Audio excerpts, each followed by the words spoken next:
안녕하세요. 아침TV 하경숙입니다. 제가 어제 우연히 보다가 회원을 가입해 주신 분들이 계셔서 깜짝 놀랐습니다.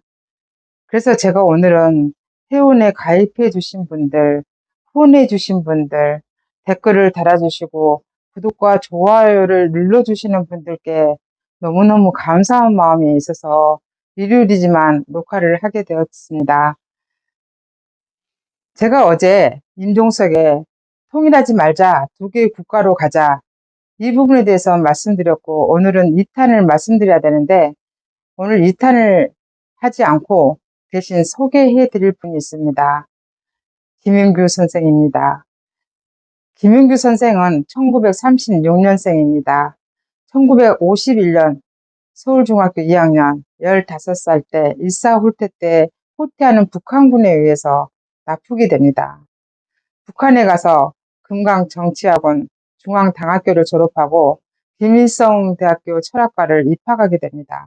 그때 남로당 2차 숙청이 있잖아요. 근데 20살 미만은 숙청까지는 가지 않았고 자천을 당하게 됩니다. 문청 기계공장 노동자로 자천을 당하게 되는데 거기에서 얼마나 뼈를 깎는 고통을 당했겠습니까? 그러면서 생각을 했겠죠. 내가 여기서 살아남으려면 출신 성분이 좋지 않은 내가 여기서 살아남으려면 김일성의 개가 돼야 된다고 생각을 했겠죠. 그분은 그 길을 택했습니다. 그 후에 김일성 군사정치대학을 수료를 하고 대남 공작을 종사하게 됩니다. 그런데 이제 이분이 두각을 나타내게 된 게 간첩들이 굉장히 많은 정보를 수집했는데 그걸 가져올 사람이 없는 겁니다. 그래서 도봉산 어느 나무 밑에다가 비가 오면 젖을까봐 비닐로 뚫뚫뚫 감아서 숨겨놨는데 가져갈 사람이 없어서 발만 동동 구르다가 어느 날 김윤규 선생이 난파가 됩니다. 근데 다른 사람은 가져오지 못한 그 자료들을 계속 잘 가지고 오니까 김일성이가 얼마나 이뻐했겠습니까? 그래서 김일성으로부터 영웅 칭호를 받고 금별 메달을 받고 국기훈장을 굉장히 수차례 많이 받게 됩니다. 승승장구하게 되죠. 그래도 이분 마음속에는 신분이 나만이라는 거, 성분이 좋지 않다는 것에 대해서 불안감은 항상 있었겠잖아요. 이분이 어떤 일을 하냐면요. 북한에서는 차관급에 해당되는데 난파되는 간첩을 교육시켜서 내려보내는 그런 일을 하게 됩니다. 그리고 본인도 직접 간첩 루트를 통해서 침투를 하고 같이 병행을 하게 되죠. 그러다가 1976년에 거문도 침투 때 자수를 해버립니다. 자수를 하고 보니까 당시에 정보부에서 보는 북한이 너무나 엉터리가 많더래요. 그래서 치안본부로 옮겼는데 거기 대공수사본부도 그 매한가지였다고 합니다. 그 정도로 북한에 대한 게 굉장히 엉터리가 많았다고 해요. 그래서 이분이 많이 이제 고치기도 했는데 김일성이가 이분이 자수를 해버리니까 너무 충격을 받아서 전부 간첩들을 모아들여서 2년 동안 간첩을 난파를 안 했다고 합니다.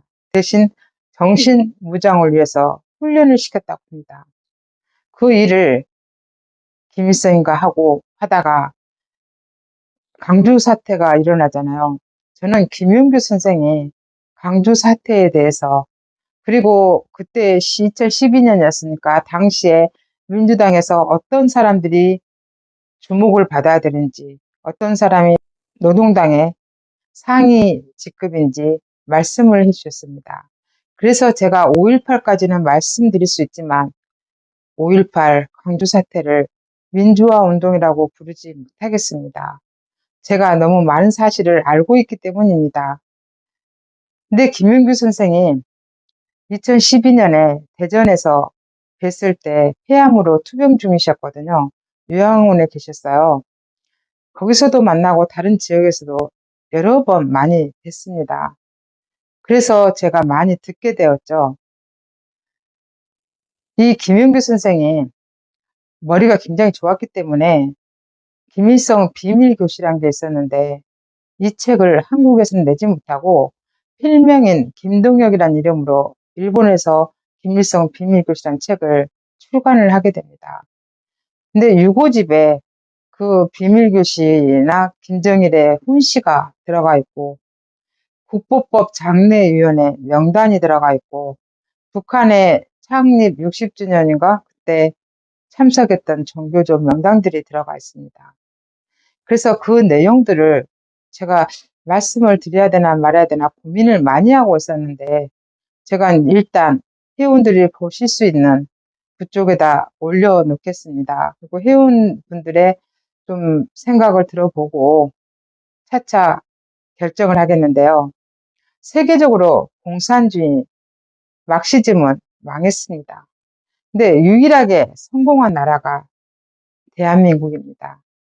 문화 막시즘으로 들어왔거든요. 여러분들 가끔 영화가 출판이 왜 저러지? 사법부가 왜 저러지? 교육계가 왜 저러지? 선생들이 왜 저러지? 이게 다 이유가 있습니다. 하루아침에 그런 게 아니고요. 이미 60년대부터 김일성이는 비밀 교시를 통해서 명령을 내리고 있었고 그 지시에 의해서 남한에 있는 사람들이 일사불란하게 움직였습니다. 그래서 지금은 굉장히 많은 자생 간첩도 있고 난파된 간첩도 있고 그런다고 하지 않습니까? 그래서 나라가 혼란스럽게 된 겁니다. 가끔은 어떤 분들이 제가 누군지 궁금하시잖아요. 왜 이제 나타났냐고 하시잖아요. 저는 방송을 하고 싶지 않았습니다. 저는 나서지 않고 싶었습니다. 그런데 더 이상은 제가 안 나서면 안 되게끔 사회가 점점 더 혼란스럽고 진실을 저라도 알려줘야겠다는 그 책임감을 느끼게 된 겁니다. 제가 말씀드리는 많은 내용들은 거의 사실에 입각한 내용입니다. 때로는 기사 내용이고, 때로는 책 내용이고, 때로는 제가 인터뷰한 내용들입니다. 그래서 내용이 틀린 거는 아마 거의 없을 겁니다. 그렇지만 제가 잘못된 부분에 대해서 여러분들이 지적해 주시고 그런 거는 바로바로 정정을 하도록 노력하겠습니다. 그리고 제가 누군지 나중에는 차차 아시게 되겠지만 정말로 제가 나서서 이런 말까지 안 하는 그런 사회가 되었으면 얼마나 좋았겠습니까? 저도 이런 현실에 대해서 참 안타깝게 생각합니다. 저의 아침 TV를 보시고 구독을 눌러주시고 댓글을 달아주시고 좋아요를 눌러주시고 후원을 해주시고 회원을 가입해 주시는 많은 분들께 진심으로 다시 한번 고개 숙여 감사드립니다. 지금까지 진실을 알려주는 아침TV 하경숙이었습니다.